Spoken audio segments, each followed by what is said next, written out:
저희들은 계속해서 지금 시편 23편의 말씀을 통해 하나님은 우리의 목자십니다 라는 말씀을 살피고 있습니다. 시편 23편의 핵심 주제요, 또 가장 강력하게 끊임없이 말하고 있는 것은 여호와는 나의 목자시니 내게 부족함이 없습니다 라는 1절의 말씀입니다. 이 말씀을 어떤 주제로 바꿀 수 있다고 말씀을 드렸습니까? 여호와는 나의 목자시니 나는 행복합니다. 우리 한번 따라해 봅시다. 여호와는 나의 목자시니 나는 행복합니다. 여호와 하나님이 우리의 목자이기에 우리는 행복함을 고백할 수 있는 것입니다. 그 이유는 시편 23편에 다윗이 계속해서 우리에게 이렇게 말합니다. 첫 번째는 하나님이 우리를 돌보시기 때문에 양인 우리는 행복하다는 것입니다. 목자이신 하나님께서는 에베네셀의 하나님으로 양인 우리에게 먹일 푸른 풀밭과 또한 우리에게 마실 쉴만한 물가를 미리 예비하여 주시고 그곳으로 우리를 인도하심으로 우리를 돌보시기에 양된 우리들은 좋은 먹을거리와 또한 깨끗한 마실 물이 있기 때문에 행복할 수밖에 없다는 것입니다. 하나님의 돌보심은 오늘도 우리 삶 속에 나타나며 역사하시기에 옛적의 그 하나님은 오늘의 하나님으로 에베네셀의 하나님으로 나타나고 계심을 믿으시기 바랍니다. 또한 하나님이 나의 목자이기에 우리가 행복한 두 번째 이유가 뭐라고 했습니까? 그것은 바로 4절 말씀에 나와 있습니다. 하나님께서 나와 함께 하시기 때문에 내가 행복하다는 것입니다. 하나님의 함께 하시는 이 모습은 임마누엘로 우리 가운데 거하시는 하나님이십니다. 하나님께서는 우리와 함께 하시기 때문에 사망의 음침한 골짜기로 우리가 인도함을 받는다 할지라도 그곳에 물이 넘쳐 흘러 우리를 위협하는 상황 속에서도 수많은 약탈하는 것들이 우리를 공격하는 상황 속에서도 우리 하나님이 우리와 함께 하시며 한 손에는 지팡이와 한 손에는 막대기를 들고 그것들로부터 구원해 주시기 때문에 우리는 행복하다라는 것을 우리가 함께 나누었습니다. 임마누엘로 우리와 함께 하신 하나님으로 우리는 행복함을 믿으시기 바랍니다. 또한 세 번째, 우리가 왜 여호와가 나의 목자시니 행복하다고 했습니까? 그 이유는 5절 말씀에 하나님이 나를 사랑하시기 때문에 내가 행복하다라는 것입니다. 우리를 사랑하는 하나님은 아가페 하나님이시고 그 하나님은 나를 사랑하기 때문에 내가 힘들어하는 모습을 참 보기 힘들어하셔서 내가 힘든 그 순간을 넘어갈 수 있도록 나를 도우시는 분이다 라고 말씀을 드렸습니다. 내 앞에 펼쳐져 있는 푸른 초장 가운데 내가 먹어서는 안 되는 독초를 하나님은 먼저 발견하시고 그것을 제거하심으로 나를 사랑하시고 또한 내 삶에 끊임없이 괴롭히는 아주 작은 코파리와 같은 문제들이 나를 두렵게 하고 염려케 하고 성가시게 하고 나를 불안케 하는 것을 하나님은 하지 못하게 하기 위해 내게 기름을 부어주심으로 나를 사랑하시기에 그 하나님이 나의 목자이므로 나는 행복합니다 라고 우리는 고백을 드렸습니다. 이렇게 에베네셀의 하나님, 임마누엘의 하나님, 아가페의 하나님은 지금 내 삶 속에 목자로서 나와 함께 하시고 나를 위해 보살피시는 일을 하기에 나는 행복한 것인데, 그런데 이 행복이 현재에서만 머문다면 우리들은 이 행복이 언제 사라지지 몰라 늘 두렵고 염려가 될 것입니다. 우리의 삶 속에서 현재만 하나님으로 말미암아 내가 행복한 것이 아니라 미래에도 하나님으로 말미암아 내가 행복할 수는 없는가라는 문제 앞에 오늘 다윗은 우리에게 그 해답을 주고 있습니다. 우리의 행복은 현재 목자이신 하나님으로부터 주어지는 행복일 뿐 아니라 미래에도 목자이신 하나님으로 말미암아 주어지는 행복이다 라고 우리에게 말씀하십니다. 그것은 바로 6절에 이렇게 말씀하십니다. 내 평생의 선하심과 인자하심이 반드시 나를 따르리니 내가 여호와의 집에 영원히 살리로다라고 고백하고 있습니다. 미래에 우리에게 주시는 하나님의 행복이 무엇인가 하면 바로 우리의 삶 속에 하나님의 선하심과 인자하심이 따라온다라고 말씀하고 있다는 것입니다. 여기서 따라온다는 이 단어는 히브리어로 미래 완료형으로 사용되고 있습니다. 미래 완료형 말은 그냥 우리가 이해가 되는데 사실 이것은 잘못된 용법의 말입니다. 왜냐하면 미래는 future, 앞으로 벌어질 일을 말하고 완료는 이미 끝난 일을 의미하는 것을 나타내는 과거의 일들을 이야기하는 거기 때문에 미래 완료란 말 자체가 엉터리 말인데 히브리어에서는 이런 용법이 사용이 되는 곳이 이렇게 있다는 것이지요. 미래 완료형, 과거에 완성이 되었는데 앞으로 일어날 일이라는 것입니다. 이 의미는 언제 사용되는가 하면 미래에 이것이 반드시 되어질 일일 때에 미래 완료형을 사용합니다. 내 평생의 선하심과 인자하심이 반드시 나를 따르리니 라고 말씀하는 이 말씀, 내 뒤에 미래에 반드시 따라올 이 일은 분명히 일어날 일이다라는 의미로 오늘 다윗이 이렇게 고백하고 있다는 것입니다. 그러면 미래에 우리 뒤에 따라오는 선하심과 인자하심이 무엇이기에 이것이 우리의 행복이라는 것입니까? 선하심이라는 이 의미는 좋은 것, 풍족한 것, 만족한 것, 선한, 기쁜 것 이런 의미입니다. 그리고 인자하심이라는 이 단어는 사랑과 긍휼과 은혜를 의미하는 단어입니다. 한번 생각해 보십시오. 선한 것, 풍족한 것, 부요한 것, 기쁜 것, 은혜, 긍휼, 사랑, 그것들을 생각해 보면 어쨌든 이건 좋은 것들이다 라는 생각이 들 것입니다.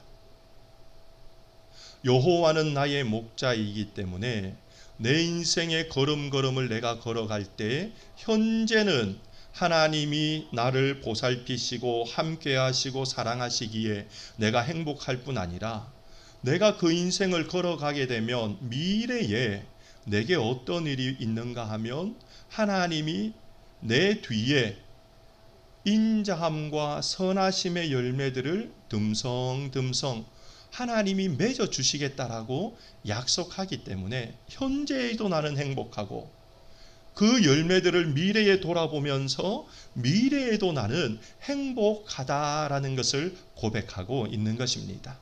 하나님이 우리 인생을 향해 맺어 주시는 선하심과 인자하심의 그 열매는 신약성경 갈라디아서의 사도 바울은 그것은 바로 성령의 9가지 열매다라고 말씀하고 있습니다. 이 성령의 9가지 열매에 대해 사도 바울은 갈라디아서 5장 22절 23절에 이렇게 말씀하지 않습니까? 오직 성령의 열매는 사랑과 희락과 화평과 오래 참음과 자비와 양선과 충성과 온유와 절제니라고 말씀합니다. 그런데 그 다음에 더 중요한 말이 있습니다. 무엇인가 하면 이 같은 것을 금지할 법이 없느니라 라고 말씀합니다. 성령의 9가지 열매를 하나님으로 말미암아 우리의 인생 가운데 하나님이 내 걸어가는 인생 뒤에 앞으로 미래에 계속해서 맺어 주시는데 그 열매를 내가 맺는 것이 아니라 하나님께서 맺어 주시기 때문에 그 열매를 하나님께서 맺으실 때에 그것을 금지할 수 있는, 맺지 못하게 막을 수 있는 것이 이 세상에 아무것도 없다라고 말씀하시는 것입니다. 그렇기 때문에 사랑하는 성도 여러분, 하나님을 목자로 하나님의 뒤를 따라가며 하나님의 명하신 일을 행하며 하나님과 함께 동행하는 삶을 사는 사람들 삶에는 늘 그의 인생의 뒤에 성령 하나님으로 말미암아 하나님께서 우리 인생에 이 아름다운 9가지 성령의 열매를 반드시 맺어 주실 것임을 믿으시기 바랍니다. 그러기에 하나님을 목자로 둔 우리 인생은 미래의 삶 속에서도 행복할 수밖에 없는 것입니다. 세상이 이 열매를 맺는 것을 막을 수 없기 때문에 내 인생의 모든 걸음들 속에는 이 열매가 늘 하나님으로 말미암아 주렁주렁 맺혀지고 있다라는 것을 기억한다면 얼마나 행복한 것입니까? 그러면 하나님께서 이렇게 우리에게 성령의 9가지 열매를 맺게 하여 주기 위해 하나님께서 행하시는 하나님의 위치, 자리가 있습니다. 이 6절에 미래의 하나님께서 선하심과 인자하심의 열매를 맺어주기 위해 사실은 2절, 3절, 4절, 5절이 요약되어 6절을 향하여 집약되고 있는 것입니다. 하나님께서 우리에게 성령의 9가지 열매, 선하심과 인자하심의 열매를 맺어주기 위해 하나님께서 양인 우리에게 어떤 위치에 서 계시는가? 2절과 3절에 보면 하나님께서 양들의 앞에 서서 그들의 삶을 인도하고 계신 모습을 우리는 보게 됩니다. 그가 나를 푸른 초장과 쉴만한 물가로 어떻게 해요? 인도하시는도다. 인도하기 위해 목자가 어디에 있어야 됩니까? 양의 제일 앞에 서 있어야 되는 것이지요. 그리고 3절에서 이야기합니다. 내 영혼을 소생시키시고 자기 이름을 위하여 의의 길로 무엇이라고요? 인도하시는도다. 인도하기 위해 목자는 양의 앞에 서서 앞장서 나가는 것입니다. 그러면서 우리의 뒤에 이제 성령의 열매를 맺게 하기 위해 하나님께서는 우리 앞에서 일하고 계심을 2절, 3절이 말씀하고 있는 것입니다. 그리고 4절과 5절에서는 하나님이 어디에 계시다라고 말씀합니까? 내가 사망의 음침한 골짜기로 다닐지라도 해를 두려워하지 않을 것은 주께서 나와 함께 하심이라. 즉 하나님께서 이제는 목자로서 양들과 함께하는 양들의 중앙에 위치하여서 하나님의 일을 통하여 양들이 선하심과 인자하심의 성령의 열매를 맺게 하기 위해 일하고 계시다는 것입니다. 내가 사망의 음침한 골짜기로 다닐지라도 해를 두려워하지 않을 것은 주께서 나와 함께 하심이라. 주의 지팡이와 막대기가 나를 안위하시나이다. 주께서 내 원수의 목전에서 내게 상을 베푸시고 기름으로 내 머리에 부으셨으니 내 잔이 넘치나이다. 하나님이 양들과 함께하는 양들의 중앙에 위치하여 그들에게 열매를 맺게 하고 계시다는 것입니다. 그리고 오늘 6절에 보면 목자이신 하나님이 어디에 계시다라고 말씀합니까?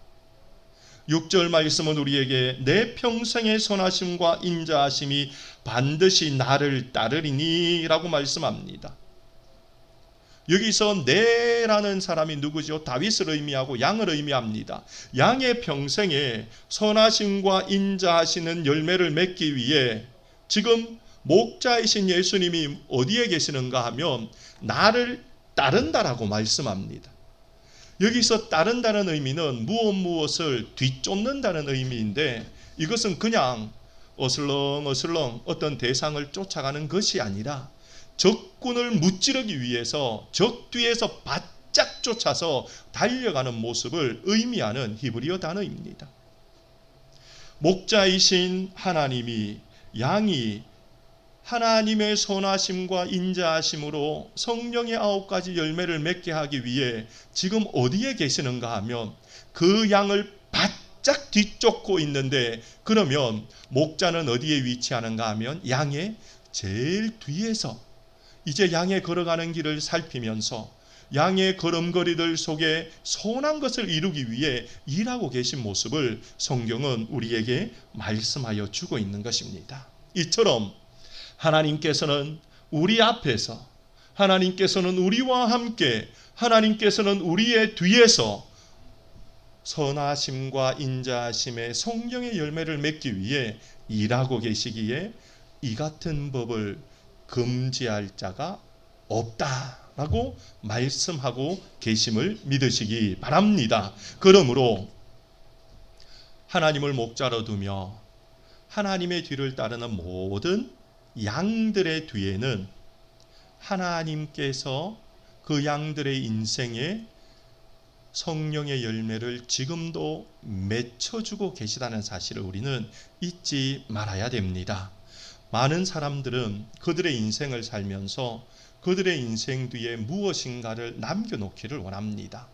이것은 동서양, 믿는 자 믿지 않는 자 모든 사람의 마음에 있는 어떤 소원인 것 같습니다. 그래서 어떤 사람들은 자신이 죽기 전에 어떤 업적을 이루기 위해 많은 수고와 노력을 아끼지 않습니다. 우리는 논어에서 공자가 이런 말을 한 것을 우리는 듣게 됩니다. 공자는 논어에서 군자는 죽은 뒤에 이름이 일컬어지지 않을까 근심한다 라고 쓰고 있습니다.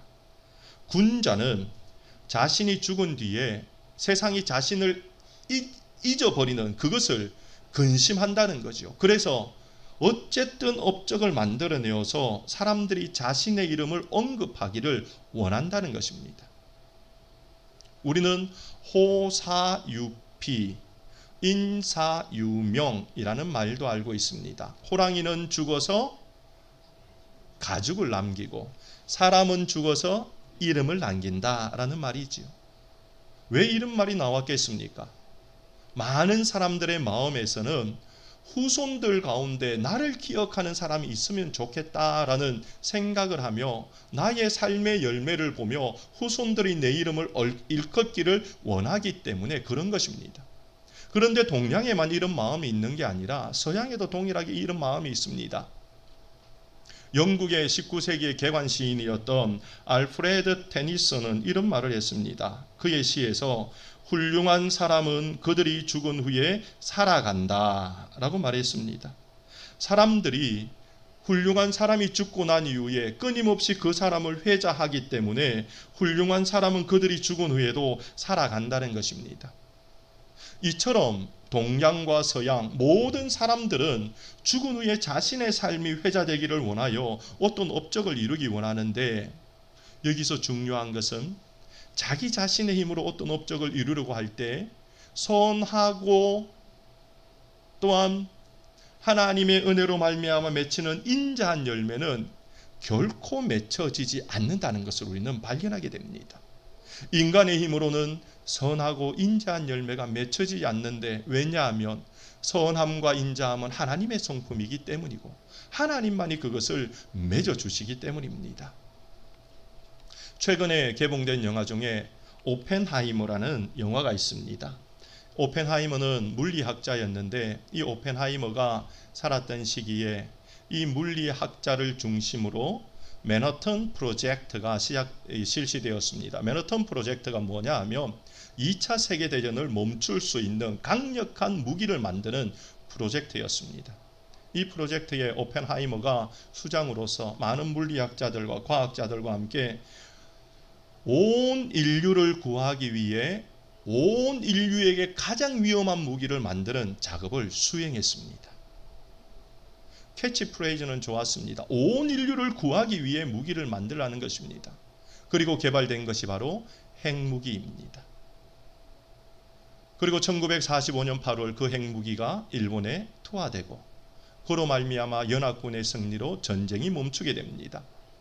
이 사건을 계기로 오펜하이머는 국민의 영웅이 되어서 매스컴에 끊임없이 연일 나오게 되고 자신의 일들을 나타내게 됩니다. 이런 국민의 영웅, 전쟁에 승리한 사람, 핵무기의 아버지라는 칭호를 들었던 오펜하이머가 자신의 삶에서 끊임없이 괴롭히는 것이 있었는데, 그게 뭐냐 하면 이 놀라운 핵무기의 업적을 이루었지만 그 결과 8만 명 이상 희생자를 내었던 일본의 그 아픈 현실이 오펜하이머의 마음을 떠나지 않았습니다. 자기 자신은 지금도 우리에게 이름이 회자되며 정말 대단한 물리학자, 과학자라는 이야기를 듣고 있으나 사실 그가 이룬 업적은 온 인류를 아프게 하는 그런 업적도 되었다는 것을 오펜하임은 알고 있었던 것입니다. 그리고 그는 그의 인생 가운데 이렇게 고백합니다. 나는 이제 죽음이요 세상의 파괴자가 되었다. 나는 이제 죽음이요 세상의 파괴자가 되었다.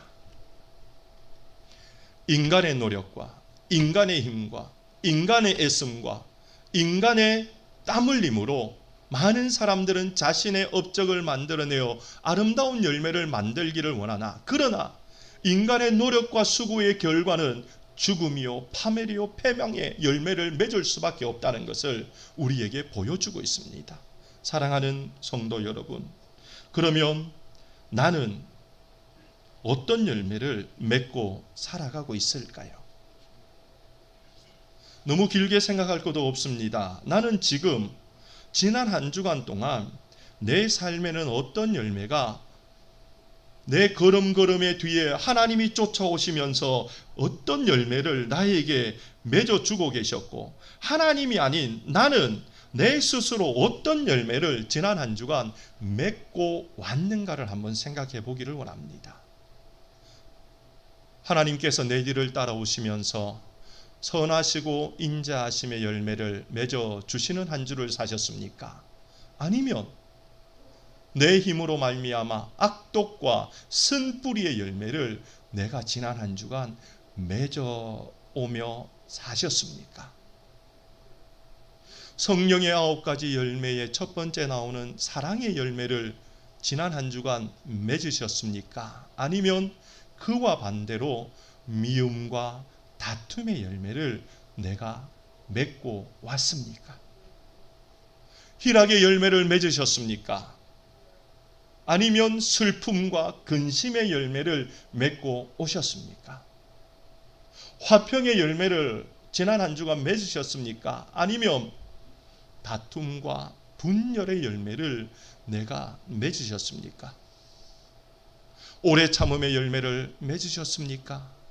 아니면 분주함과 성격 급한 열매들, 분노의 열매를 맺으셨습니까? 자비의 열매를 혹시 맺으셨습니까? 아니면 인색함의 삶을 살아오셨습니까? 양선의 열매를 맺으셨습니까? 아니면 악독의 열매를 맺어오셨습니까? 충성의 열매를 하나님 앞에 부끄럼 없이 맺으셨습니까? 아니면 게으름의 열매를 내 힘으로 맺어오셨습니까? 하나님께서 내 인생에 온유의 열매를 맺어주셨습니까? 아니면 불평과 다툼과 비난의 열매를 맺어오셨습니까? 절제의 열매를 맺어오셨습니까? 아니면 탐욕과 중독의 열매를 맺어오셨습니까? 지난 한 주간 내 삶을 우리가 정직하게 돌아본다면 내가 지금 어떤 삶을 살고 있는가를 우리는 스스로 보게 되고 알게 됩니다. 하나님으로 말미암아 내 평생에 선하심과 인자하심의 열매가 맺어졌는가? 아니면 악독과 쓴뿌리의 열매만 내 인생에 맺혀졌는가? 이 두 가지를 통해 우리가 알 수 있는 중요한 두 가지 사실은 첫 번째, 내 인생에 선하심과 인자함의 열매가 지난 한 주간 지금까지 걸어온 내 삶 속에 맺혀져 있지 않았다면 둘 중에 하나인데 하나는 내가 하나님의 양이 아니든가, 두 번째, 내가 하나님의 은혜로 하나님의 양이 되었음에도 하나님을 따르지 않고 내 마음대로 살아가든가, 둘 중에 하나입니다. 왜냐하면 하나님을 따르고 하나님과 함께 거하는 하나님의 양은 하나님께서 그 양의 뒤를 따라오시면서 선하심과 인자하심의 열매를 하나님께서 맺어 주시기 때문에, 세상이 금할 수 없는 하나님이 맺으시는 열매가 있기 때문에 그 열매들이 내 인생에 반드시 나타나므로 내가 행복할 수가 있다는 것입니다. 그런데 여전히 지금까지 내 삶을 돌아보면 그런 열매가 없었다면 우리 자신을 돌아볼 필요가 있는 것입니다. 내가 하나님의 양이 아니진 않는가? 내가 하나님의 양은 분명히 맞다면 내가 하나님의 뜻대로 살지 않고 내 마음대로 돌아다니며 살지는 않았는가? 내 자신을 돌아보아야 한다는 것입니다. 그런데 여기서 중요한 한 가지 사실이 있습니다. 어떤 분은 정말 하나님께서 우리에게 원하는 삶대로 살아가고 말씀에 순종하며 하나님의 뒤를 바짝 뒤쫓아 살아가며 하나님과 늘 거하는 삶을 살지만 그 사람의 인생은 어려움을 겪을 때를 우리는 보는 경우도 있습니다. 믿음의 백성이 어려움을 겪을 때가 있다는 것입니다. 하나님을 잘 섬긴다 하여도 건강의 해가 다가와서 건강의 어려움을 겪을 수도 있고, 하나님의 명령에 순종하는 삶을 삶에도 불구하고 가족들 중에 안 좋은 일이 벌어져서 먼저 하나님 나라에 가는 일을 경험하여 슬픔을 당하기도 하고,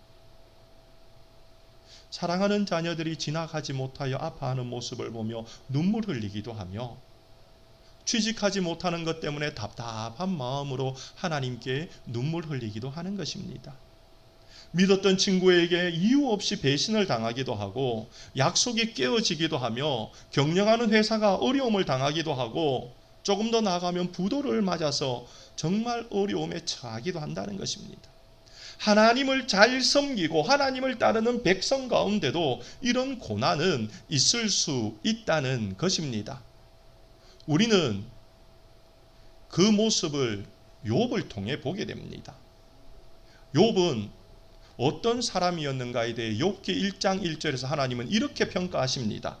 욥은 온전한 자요 정직하고 하나님을 경외하고 악에서 떠났다라고 말씀합니다. 그런데 우리가 알고 있듯이 욥이 얼마나 많은 고난을 당했습니까? 욥이 고난을 당하면서 욥은 욥기 23장 8절 9절에서 이렇게 고백합니다. 내가 이 고난 가운데 너무나 힘이 들고 하나님을 내가 이렇게 경외하고 섬기는 가운데 이런 고통을 당하게 되어서 도대체 하나님 왜 이러시는지 내가 하나님을 알고 싶어서 내가 앞으로도 가보았고, 그런데 하나님은 거기도 계시지 않았고, 혹시나 싶어 내가 뒤로도 가보았는데 하나님은 거기도 계시지 않았고, 내 오른편을 내가 보았는데 하나님은 거기도 계시지 않았고, 내 왼편을 내가 살펴보았는데 하나님은 거기도 없구나 라고 욥이 욥기 23장 8절과 9절에 고백합니다. 이처럼 하나님을 온전히 섬기고 정직하며 하나님을 경외하고 악에서 떠난 욥도 고난을 경험할 수 있는 모습을 통해 하나님은 우리에게 하나님을 잘 섬기더라도 고난의 어려움은 있을 수 있다는 것을 말씀하여 주십니다. 그런데요, 중요한 것은 이 고난의 때에 우리가 어떻게 고난 중에도 주의 선하심과 인자하심으로 내 삶 속에 열매를 맺을 수 있냐는 것입니다. 어떻게 그것이 가능한가? 시편 23편을 지었던 다윗을 보며 우리는 배우게 됩니다. 다윗도 욥과 같은 고난을 경험하였습니다. 다윗은 늘 하나님과 동행하며 하나님은 다윗을 보며 어떤 별명을 지어주었는가 하면 내 마음에 합한 자 다윗이라고 했습니다. 하나님이 다윗이 하나님을 얼마나 잘 섬겼길래 내 마음에 정말 딱 드는 사람이 다윗이다 라고 말씀하셨을까요? 그런데 그 다윗에게도 인생의 욥과 같은 고난이 있었습니다. 다윗은 시편 1절에 이렇게 고백합니다. 여호와여, 어찌하여 멀리 서시며 어찌하여 환난 때에 숨으시나이까 라고 다윗이 고백합니다. 하나님의 마음에 합하며 하나님과 동행했던 다윗도 환난을 경험했다는 것입니다. 다윗은 시편 22편 1절에 이렇게 또다시 고백합니다. 내 하나님이여, 내 하나님이여, 어찌 나를 버리셨나이까? 어찌 나를 멀리하여 돕지 아니하시오며 내 신음소리를 듣지 아니하시나이까? 라고 다윗이 고백합니다. 하나님이 그를 버렸다는 정말 외로운 마음을 다윗이 경험하는 순간도 있었다는 것입니다. 하나님이 그의 신음소리를 듣지 아니하는 신음하는 고통도 다윗이 경험했다는 것입니다. 하나님과 늘 동행했던 다윗이 이런 환난을 당하고 외톨이와 같은 마음을 경험하고 신음소리를 경험한 것이 여기서만 끝이 날까요? 아닙니다. 시편 43편 2절은 또 이렇게 이야기합니다. 주는 나의 힘이 되신 하나님이시거늘 어찌하여 나를 버리셨나이까? 내가 어찌하여 요 원수의 억압으로 말미암아 슬프게 다니나이까? 환난을 경험했고 버림을 경험했고 신음소리를 내었고 원수의 억압 가운데 다윗이 내어지는 어려움을 경험하였다라고 다윗이 고백합니다.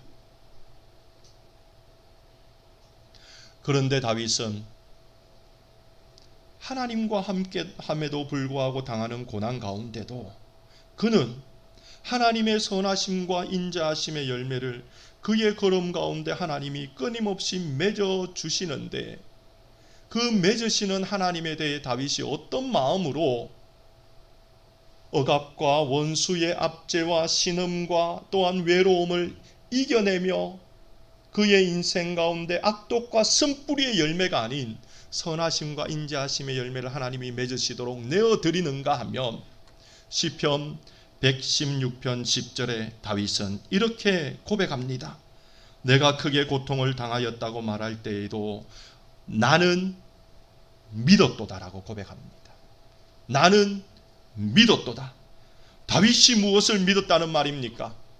다윗은 인생의 환난을 경험하고 인생의 외톨이됨을 경험하고 신음으로 고통하며 원수의 억압을 경험하는 모든 순간 속에서도 다윗이 믿었던 것이 한 가지가 있고 붙들었던 진리가 한 가지가 있는데 그게 무엇인가 하면 나의 평생의 선하심과 인자하심이 반드시 나를 따르리니라는 이 사실을 다윗은 믿었다라고 고백하고 있다는 것입니다.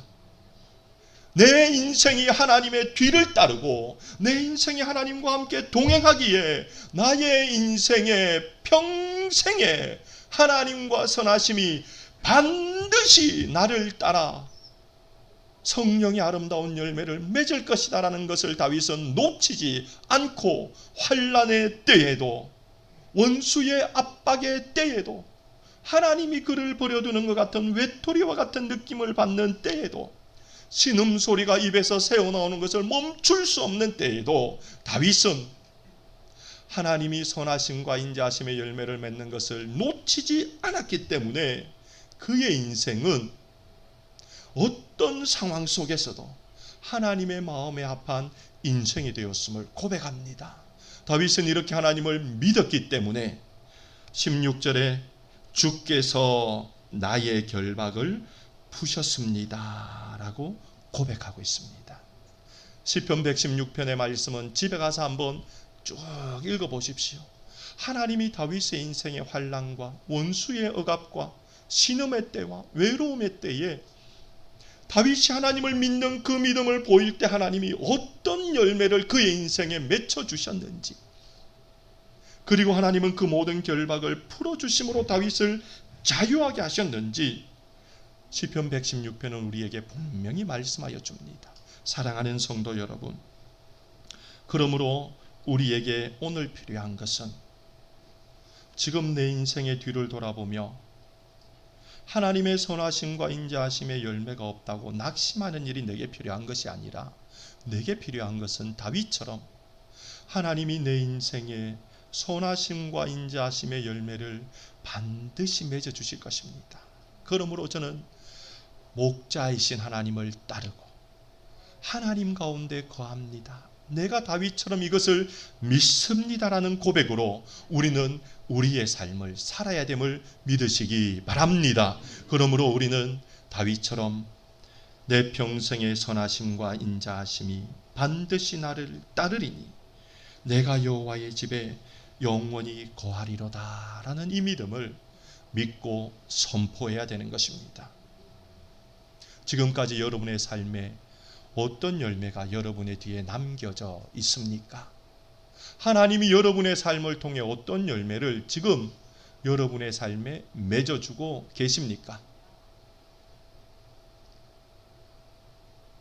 이곳에는 60대도 계시고 70대도 계시고 80대도 계십니다.